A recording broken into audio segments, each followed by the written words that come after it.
안녕하세요, 여러분. 오늘 들려드릴 이야기는 잊혀진 부모의 마음입니다. 우리는 살면서 가장 가까운 사람들에게 때로 가장 무심해지곤 합니다. 특히 부모와 자식 사이에서 그 무심함은 서로에게 깊은 상처가 되기도 합니다. 오늘 이야기는 평생을 자식을 위해 살아온 한 부부가 느끼는 서러움과 그들이 마침내 자신들만의 인생을 찾아 나서는 여정을 담고 있습니다. 이 이야기는 단순한 가족 갈등을 넘어 자기 자신을 되찾는 용기에 관한 이야기이기도 합니다. 우리 모두는 때로 타인의 기대와 요구 속에서 자신을 잃어버리곤 합니다. 하지만 진정한 행복은 자신의 마음을 정직하게 들여다보고 스스로의 가치를 인정할 때 비로소 찾아옵니다. 여러분도 이 이야기 속 박인숙 씨와 김태준 씨의 여정에 함께 하시며 자신의 삶을 되돌아보는 시간이 되길 바랍니다. 그럼 지금부터 충남 서산의 작은 마을에 사는 70살 박인숙 씨의 이야기를 시작하겠습니다. 충남 서산의 고즈넉한 마을, 그곳에서 보내는 내 여생은 평온했다. 70년의 세월이 내 주름에 켜켜이 쌓였지만 그 어떤 주름도 오늘처럼 깊게 패인 적은 없었다. 내 이름은 박인숙. 오늘 들려드릴 이야기는 누구에게도 말하지 못했던 내 심장을 파고든 가시 같은 기억이다. 봄이 깊어가던 며칠 전 남편과 함께 서울행 고속버스에 몸을 실었다.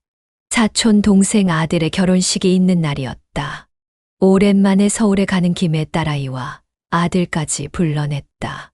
나이가 들수록 가족의 얼굴을 보는 일이 그토록 소중해지는 것을 그들은 알까. 식당의 환한 불빛 아래 우리 네 식구는 오랜만에 한자리에 모였다. 테이블 위로 펼쳐진 음식들 사이로 웃음 꽃이 피어났다. 화장실에 가려고 자리를 떴을 때였다. 복도 모퉁이에서 들려온 익숙한 목소리에 발걸음이 멈췄다. 야, 솔직히 엄마 아빠한테 20만 원도 아깝지 않냐? 공기 중에 떠도는 아들의 목소리가 내 귀에 날카롭게 박혔다.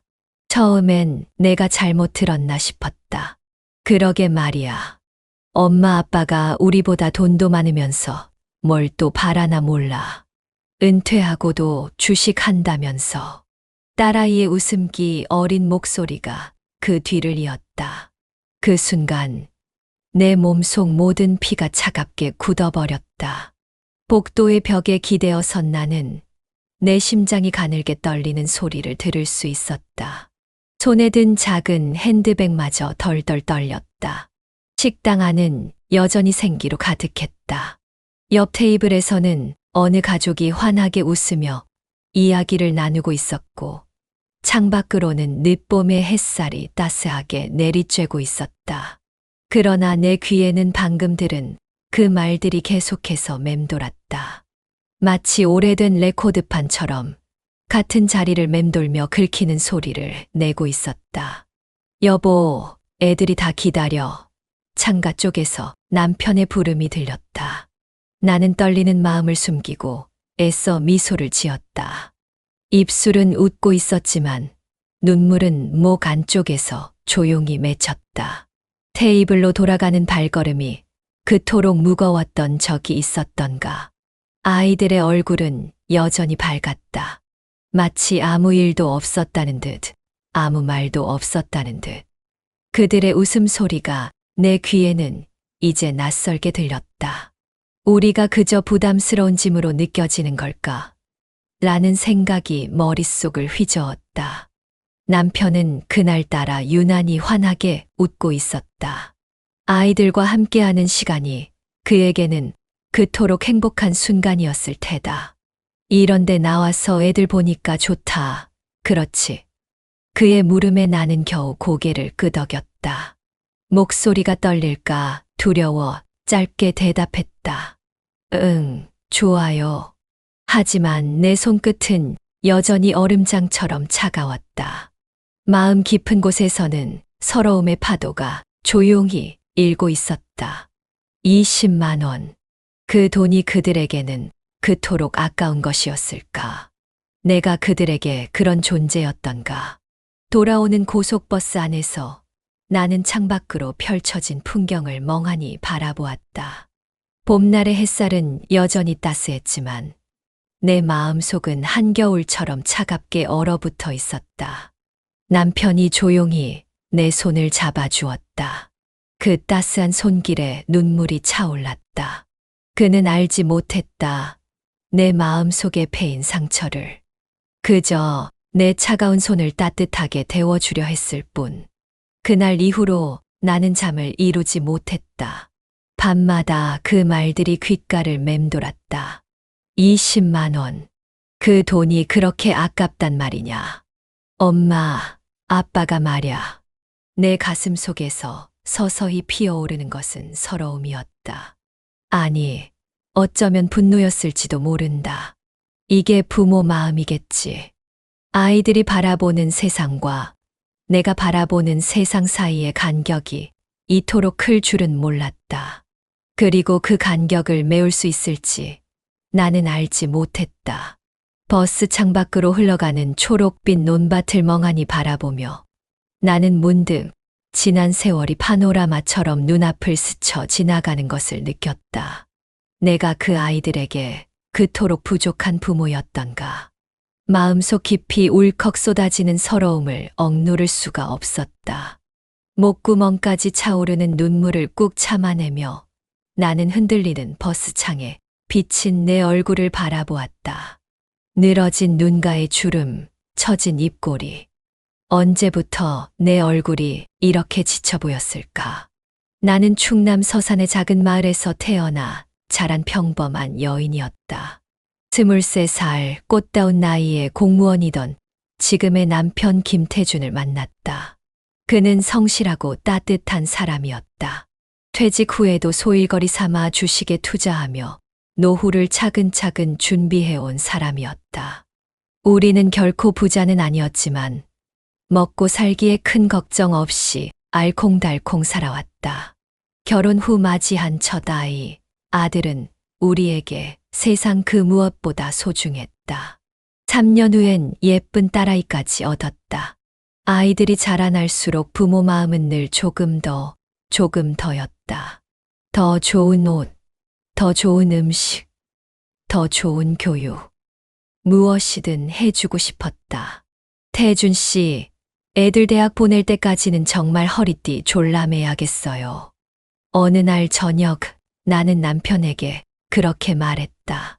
남편은 그저 담담하게 웃었다. 우린 그게 행복 아니겠어. 그 한마디가 우리 삶의 좌표가 되었을까. 우리 부부는 정말 자식들을 위해 아끼고 또 아꼈다. 결혼할 때는 서울에 아파트 한 채씩 마련해 주었고, 손주들이 태어났을 땐 학자금까지 보태 주었다. 한 푼 두 푼 모은 돈을 나누어 주면서도 우리가 줄 수 있을 때 주자는 마음뿐이었다. 그 모든 것이 부모로서 당연한 일이라 여겼다. 하지만 어느새 자식들이 자신의 가정을 꾸리고부터는 점점 마음속 허전함이 커져갔다. 명절이 와도 예전처럼 엄마, 이번엔 뭐 해줘요?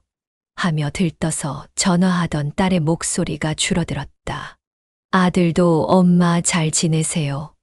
라는 안부보다는 애들 학원비가 빠듯하네라는 하소연이 더 많아졌다. 그럼에도 나는 스스로를 다독였다. 그래, 자식들도 이제 자기 살림 꾸리고 사느라 바쁘겠지. 애들 고생 안 하게 해준 것만으로 잘한 거야. 우리 부부는 여전히 씩씩했다. 남편은 주말마다 손수 텃밭을 가꾸었고 손주들이 오면 놀라고 작은 수영장까지 만들었다. 나 역시 철마다 김치를 담그고 된장국을 끓이며 아이들을 기다렸다. 자식들이 바빠서 오지 못한다 해도 우리는 늘 그들을 위한 자리를 마련해 두었다. 그 모든 정성과 사랑이 이제 와서 20만 원도 아까운 존재로 여겨질 줄은 꿈에도 몰랐다. 고속버스 안에서 남편이 조용히 내 손을 잡았다.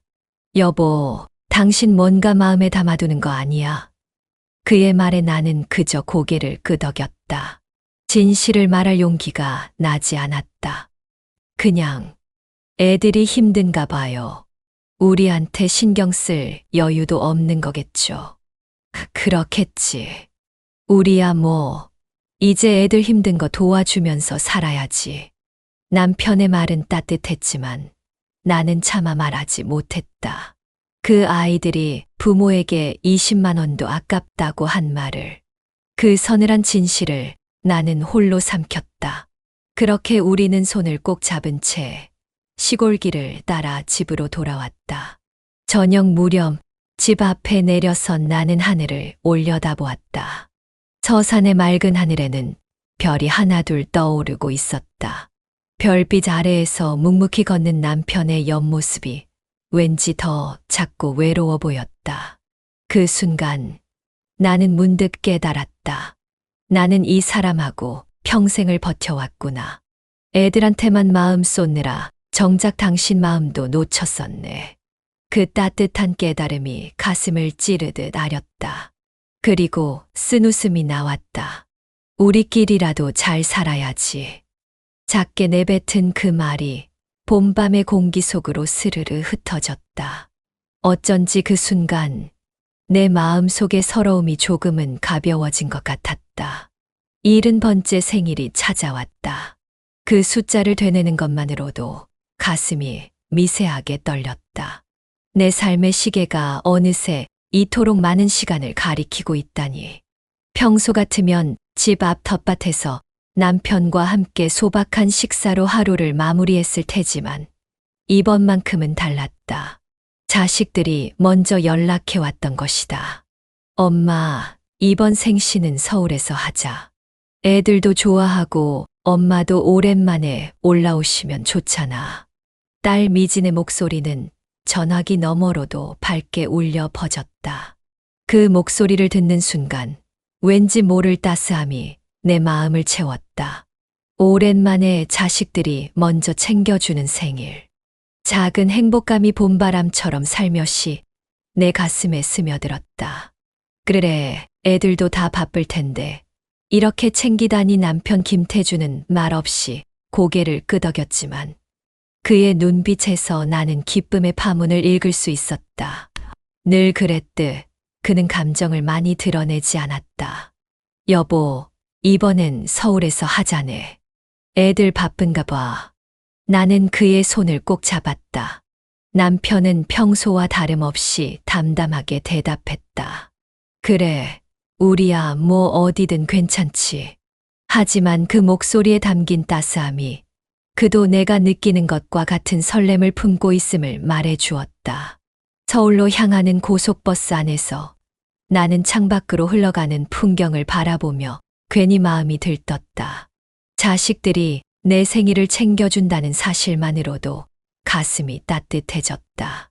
그래도 내 생일이라고 챙겨주네. 그 작은 기대가 봄날의 꽃봉오리처럼 부풀어 올랐다. 서울의 번화가에 자리한 식당 앞에 도착했을 때 이미 내 마음은 설렘으로 가득 차 있었다. 하지만 식당 문을 열고 들어선 순간 예상치 못한 광경이 펼쳐졌다.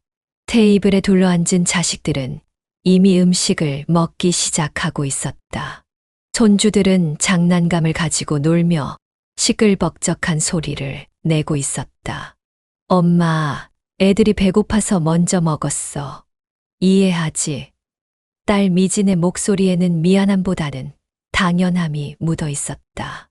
그녀의 얼굴에는 어떤 죄책감도 보이지 않았다. 아들은 아유, 엄마야 쿨하시잖아. 이런 거 뭐라고 안 하시지. 그 말에 내 안에서 무언가가 서서히 가라앉는 느낌이 들었다. 마치 빗방울이 대지에 스며들듯 기대는 실망으로 변해갔다. 자리를 잡고 앉은 나는 차가운 식탁 위를 둘러보았다. 디저트 접시는 이미 깨끗하게 비워져 있었고 테이블 위에는 아이들이 좋아할 법한 메뉴들만 가득했다. 피자, 치킨, 스파게티. 하지만 내가 좋아하는 따뜻한 국물 요리 한식 메뉴는 어디에도 보이지 않았다. 옆에서 남편이 무거운 숨을 내쉬었다. 그 짧은 한숨에 담긴 서운함이 내 마음을 더욱 무겁게 했다. 여보, 당신 생일인데. 그의 목소리는 속삭임에 가까웠다. 나는 억지로 웃음을 지었다. 괜찮아요. 이런 것도 좋죠. 하지만 내 손끝은 이미 얼음장처럼 차가워져 있었다. 웃고 있는 입술과 달리 마음은 서서히 얼어붙고 있었다. 아들 명훈, 딸 미진, 그리고 사위까지 모두의 관심은 오로지 손주들에게만 향해 있었다. 내가 주인공인 자리에서 정작 나는 그림자처럼 존재감이 희미해져 갔다. 엄마, 애들도 좋아하고 우리도 가깝고 요즘 누가 엄마 나이에 생일잔치에 찌개 먹으러 가냐고. 명훈의 말에 미진도 킬킬 웃으며 맞장구 쳤다. 그러게 말이야. 엄마, 요즘은 애들 입만 맞추는 거야. 애들이 우선이지. 그 말이 내 귓속에 날카로운 모처럼 박혔다. 내 생일이 애들 위주 자리였던 거야. 그 깨달음이 내 마음을 더욱 쓸쓸하게 만들었다. 그 순간 남편 김태준이 조용히 내 손을 잡아주었다. 그의 따뜻한 손길이 위로가 되었지만 나는 내 손이 미세하게 떨리고 있음을 느꼈다. 마음속으로 나를 다독였다. 괜찮아. 엄마니까 참아야지. 식사가 거의 끝나갈 무렵 아들 명훈이 농담처럼 말을 건넸다. 엄마, 오늘 저녁값은 엄마가 내는 거죠. 생일 주인공이니까. 미진도 장난스럽게 맞장구 쳤다. 맞아요. 엄마가 내야죠. 엄마가 시골에서 했으면 음식하느라 돈도 많이 들었을 텐데 여기선 싸게 먹히잖아요. 그 말에 내 얼굴이 붉게 달아올랐다. 분노와 서러움이 한꺼번에 치밀어 올라 내 안에서 용암처럼 부글부글 끓어올랐다. 내 생일날 내가 밥값까지 내야 해. 하지만 나는 말없이 미소를 지으며 자리에서 일어났다. 남편도 아무 말 없이 내 뒤를 따라 계산대로 향했다. 주변 사람들은 그것이 생일잔치인지도 모를 것이다. 그저 평범한 가족 모임처럼 보였겠지. 그 차가운 공기 속에서 우리 부부는 조용히 자리를 떠났다. 식당을 나서는데 딸 미진의 마지막 말이 내 귀를 파고들었다. 그래도 엄마는 이런 거 서운해 안 하니까 우리가 참 편해. 그 한마디가 내 가슴에 날카로운 화살처럼 박혔다. 손에 들고 있던 작은 핸드백이 떨릴 정도로 분노가 차올랐다. 하지만 나는 그저 눈물을 삼키며 하늘을 올려다보았다. 밤하늘에 흩어진 별들처럼 내 마음도 조각조각 흩어지는 기분이었다. 그래, 엄마니까 참아야지. 오늘도 참는다. 그렇게 중얼거리며 나는 서울의 차가운 밤 공기 속으로 걸음을 내디뎠다. 70번째 생일의 밤은 예상과 달리 더 쓸쓸하고 차가웠다. 서울에서 돌아온 그날 밤, 나는 한참을 잠들지 못했다. 천장을 가만히 응시하며 누워있는 내 곁에서 남편 김태준 역시 말없이 창밖만 바라보고 있었다. 달빛이 희미하게 방 안으로 스며들어 그의 얼굴을 비추었다. 그 희미한 빛 아래 드러난 남편의 표정은 참으로 쓸쓸했다. 주름진 얼굴 위로 어둠과 빛이 교차하며 만들어내는 그림자가 그의 슬픔을 더욱 깊게 만들었다. 며칠이 지나도 내 마음속 울분은 쉽게 가라앉지 않았다. 아침에 눈을 뜨면 가장 먼저 떠오르는 것은 자식들의 무심한 얼굴이었고, 밤에 눈을 감으면 귓가에 맴도는 것은 그들의 차가운 말투였다. 그런데도 아들과 딸에게서는 안부 전화 한 통 오지 않았다. 남편은 더 이상 그 일에 대해 말하지 않았지만 텃밭에 나가는 그의 발걸음은 한결 무거워 보였다. 예전에는 손주들을 위해 즐겁게 가꾸던 텃밭이었는데 이제는 그저 시간을 보내는 장소가 되어버린 듯했다. 텃밭 귀퉁이에 미진과 명운의 아이들을 위해 손수 만들어 놓았던 작은 물놀이 장도 덮개 아래 그대로 버려져 있었다. 이젠 애들도 오지 않겠지. 그 생각을 할 때마다 가슴 한켠이 먹먹해졌다. 애써 마음을 다잡으려 했지만 쉽지 않았다. 하지만 가장 마음을 아프게 한 건 딸 미진이 보낸 문자 메시지 한 통이었다. 엄마도 알겠지만 요즘 애들 학원비에 대출금까지 숨 돌릴 틈이 없어. 용돈이든 뭐든 기대는 말아줘. 우리 진짜 빠듯해.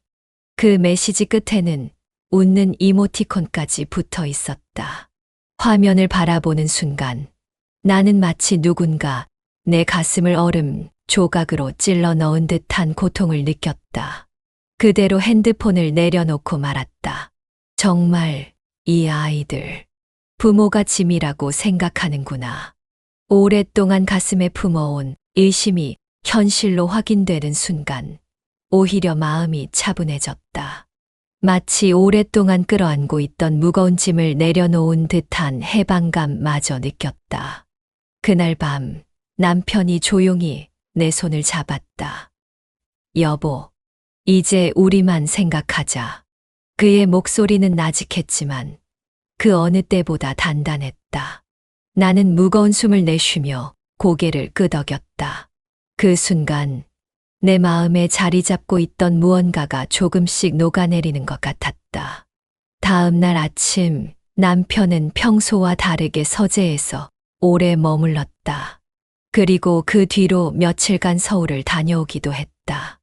늘 함께 다니던 우리였기에 남편의 홀로 움직임은 생소하게 느껴졌다. 어디 다녀오셨어요? 저녁 식사를 준비하며 물었다. 남편은 평소보다 더 조용한 목소리로 대답했다. 그냥 좀 알아볼 게 있어서. 짧은 대답이었지만 그의 눈빛은 이상하게도 결연했다. 마치 오랫동안 고민하던 결정을 마침내 내린 사람의 눈빛 같았다. 그리고 며칠 뒤 남편은 말없이 종이 한 장을 내 앞에 내밀었다. 차를 마시던 내 손이 멈칫했다. 이거, 우리 같이 떠납시다. 그것은 다름 아닌 1년짜리 세계 일주 크루즈 여행 티켓이었다. 화려한 크루즈 선박 사진 위로 인쇄된 세계 일주라는 글자가 내 눈에 선명하게 들어왔다. 당황한 나는 남편을 바라보았다. 여보, 갑자기 이건 또 왜? 남편의 대답은 단호했다.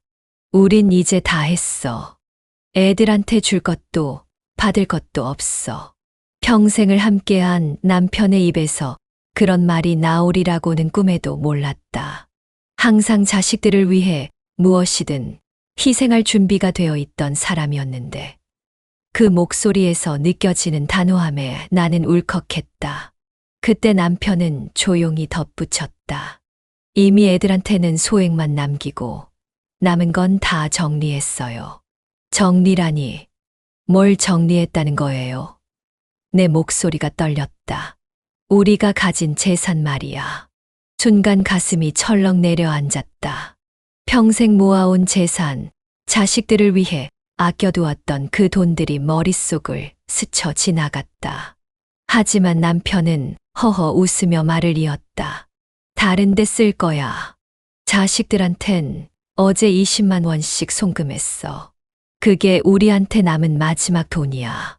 입술을 꾹 깨물었다. 그 말을 듣고도 한편으론 마음 깊은 곳에서 뭔가 시원한 듯한 묘한 감정이 올라왔다. 마치 오랫동안 참아왔던 울분이 한순간에 날아가는 것 같은 기분이었다. 그날 저녁 예상대로 아들과 딸에게서 동시에 전화가 걸려왔다. 하지만 남편은 단호하게 말했다. 받지 마. 그냥 기다려. 나는 조용히 고개를 끄덕였다. 그제야 남편의 속내를 조금 이나마 알 것 같았다. 그도 내 못지않게 마음 아파했던 것이다. 그저 표현하지 않았을 뿐. 당신도 많이 참고 있었구나. 우리 둘이 이렇게 참아낸 게 몇 년이었더라. 우리는 그날 밤 둘만의 식탁에서 조용히 술잔을 기울였다. 작은 촛불을 켜두고 남편이 말했다. 우리가 이제라도 우리 인생을 살아야지. 나는 남편의 손을 꼭 잡았다. 그의 거친 손등 위로 내 눈물이 자꾸만 떨어졌다. 그래요. 우리라도 행복하게 살아요. 당신이 있어서 얼마나 다행인지 몰라요.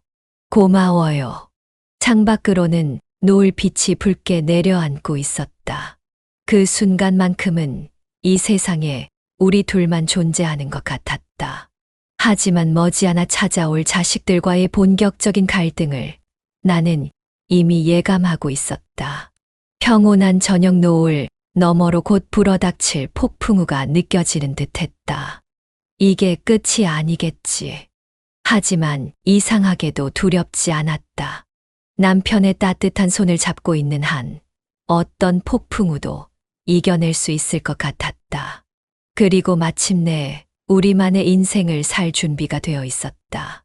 그리고 일주일 뒤 우리가 크루즈 여행을 떠나기 하루 전날이었다. 서산의 작은 집은 지난 몇십 년간의 추억들을 정리하느라 조금은 허전해 보였다. 남편과 나는 천천히 짐을 꾸리고 있었다. 예상했던 대로 아들과 딸이 불쑥 시골집으로 찾아왔다. 먼저 도착한 건 42살 아들 명훈이었다. 그는 더 이상 어린아이가 아니었지만 그날따라 그의 얼굴은 어린 시절 때를 쓰던 모습과 닮아 있었다. 그는 굳은 표정으로 현관문을 세차게 두드렸다. 엄마, 이게 도대체 무슨 짓이에요? 아버지가 왜 갑자기 집도 팔고 돈도 정리했다는 거예요? 그의 목소리는 떨리고 있었다. 분노와 당혹감이 뒤섞인 목소리였다. 그 뒤로 딸 미진이도 올라왔다. 그녀의 얼굴은 붉게 상기되어 있었다. 엄마, 우리 몰래 이렇게 결정하시면 안 되죠. 두 사람은 거칠게 숨을 몰아쉬며 말했지만 나는 그저 조용히 남편을 바라보았다. 남편 김태주는 서재에서 천천히 걸어 나왔다. 그의 걸음걸이에는 어떤 물러섬이나 망설임도 보이지 않았다. 여기까지 왔으면 마당에 앉아서 천천히 얘기나 하자. 남편의 목소리는 차분했다. 마치 오랫동안 이 순간을 기다려왔다는 듯했다. 우리 네 식구는 마당에 오래된 평상에 앉았다. 그 평상 위에서 얼마나 많은 이야기를 나누었던가. 예전엔 아이들이 작은 일상을 들려주던 자리, 가족으로서 웃음을 나누던 자리였다. 하지만 오늘은 공기가 무겁게 가라앉아 있었다. 마치 오랫동안 쌓인 먼지가 한꺼번에 일어난 것처럼. 아들 명우는 참지 못하고 소리쳤다. 왜 우리한테 상의도 안 하고 이런 결정을 하신 거예요? 그의 목소리에는 억울함과 배신감이 묻어 있었다. 남편은 천천히 대답했다. 그동안 상의는 충분히 했다고 생각했어. 근데 너희가 듣지 않았을 뿐이지. 남편의 목소리는 부드러웠지만 그 안에 담긴 단단함이 느껴졌다. 딸 미진도 말했다. 그래도 아버지, 이건 너무해요. 부모가 자식들한테 줄 게 없다는 식으로 말씀하시면. 그때였다. 내 마음 깊숙한 곳에서 무언가가 일어났다. 오랫동안 억눌러 왔던 마음이 조용히 표면으로 올라오는 순간이었다. 나는 차분하게 말을 이었다. 미진아, 명훈아, 너희가 마지막으로 엄마한테 언제 엄마 생신 축하해요라고 말했니? 두 사람은 말문이 막혔다. 그들의 눈에 당황함이 어렸다. 그제야 나의 떨리는 눈빛이 그들에게 닿았다. 엄마가 내 생일날 밥값까지 내고 너희 웃음 뒤에서 얼마나 속상했는지 아니? 우리가 그렇게까지 무시받을 부모였니? 내 목소리는 떨리지 않았다. 오히려 그 어느 때보다 단단했다. 아들은 고개를 숙였고 딸은 눈시울이 붉어졌다. 마당 너머로 저녁 노을이 지고 있었다. 그 붉은 빛이 우리 네 사람의 얼굴을 물들였다. 김태준이 한마디 덧붙였다. 우리가 너희한테 바란 건 돈도 큰 선물도 아니었어. 그저 작은 관심, 작은 사랑이었어. 그의 목소리에 담긴 진심이 아이들의 마음을 흔든 듯 했다. 그제야 두 자식은 눈물을 훔쳤다. 침묵이 흐른 후 명훈이 작은 목소리로 입을 열었다. 죄송해요. 정말 미안해요. 몰랐어요. 아니, 애써 모른 척 했어요. 그의 목소리는 어린아이처럼 떨렸다. 나는 쓴 웃음을 지었다. 너희가 모른 척 할 때마다 우리는 서서히 기대를 접었단다. 짧은 말이었지만 그 안에 담긴 세월의 무게는 결코 가벼울 수 없었다. 잠시의 침묵이 흘렀다. 그리고 미진이 먼저 일어나 내 앞에 무릎을 꿇었다. 엄마, 잘못했어요. 용서해 주세요. 우린 그저 엄마 아빠가 늘 계실 거라고만 생각했어요. 그 모습을 보며 나는 오래도록 참았던 울컥함을 삼켰다. 내 아이를 올려다보는 순간 그 어린 시절의 모습이 겹쳐 보였다. 처음 걸음마를 떼던 날, 첫 운동회에서 달리던 모습, 결혼식 날의 환한 웃음까지. 남편은 천천히 내 손을 잡았다. 여보, 우리가 오늘까지는 부모였나 봐요. 그 말에 나는 고개를 끄덕였다. 마당에 내려앉은 저녁 그림자가 길게 늘어져 있었다. 하지만 우리도 부모였기에 그 자리를 쉽게 털고 일어나진 않았다. 내가 말했다. 엄마 아빠는 잠시 우리 인생을 살아보려 해. 이번엔 우리가 우리를 챙길 차례야. 명훈과 미지는 고개를 떨군 채 아무 말도 하지 못했다. 그들의 침묵 속에는 수많은 감정이 뒤엉켜 있었다. 후회, 미안함, 그리고 어쩌면 두려움까지. 다음 날 아침 우리 부부는 크루즈를 타기 위해 짐을 들고 집을 나섰다. 평생을 살아온 집을 떠나는 순간 내 마음 한 구석이 아렸다. 하지만 미래에 대한 기대감이 그 아픔을 덮어주었다. 부두 위에 올라선 우리는 맞잡은 손을 꼭 쥐었다. 남편이 환한 미소를 지으며 말했다. 이제 우리 둘이서 새 출발이네. 나는 고개를 끄덕이며 대답했다. 그래요. 이제 진짜 우리만의 시간이에요. 그 순간 부드러운 바람이 우리의 얼굴을 스쳤다. 마치 새로운 시작을 축복하는 듯했다. 멀리서 파도 소리가 잔잔하게 들려왔고 우리는 오랜만에 가슴 깊이 숨을 들이마셨다. 이제 펼쳐질 우리만의 여정을 맞이할 준비가 되어 있었다. 아들 명훈과 딸 미지는 부두 끝에서 우리를 바라보고 있었다. 그들의 눈에는 후회와 슬픔이 어려 있었다. 그제야 자식들은 깨달았을 것이다. 늘 곁에 있을 줄 알았던 부모가 자신들 곁에서 천천히 멀어지고 있다는 것을. 크루즈 선박이 천천히 움직이기 시작했다. 나는 난간에 서서 작아지는 부두를 바라보았다. 그리고 내 마음 속에도 한 가지 확신이 생겼다. 이젠 누구보다 나를 먼저 챙기겠어요. 이 출발은 끝이 아니라 시작이었다. 내가 나를 위해 준비한 새로운 삶의 여정. 남편과 함께하는 우리만의 시간. 이제야 비로소 나는 내 삶의 중심에 설 수 있었다. 그리고 그것은 오랜 시간이 지난 후에야 찾아온 늦지만 결코 이르지 않은 축복이었다. 여러분, 지금까지 박인숙 씨와 김태준 씨의 이야기를 들어주셔서 감사합니다. 이 부부의 여정을 통해 우리는 소중한 교훈을 얻을 수 있습니다.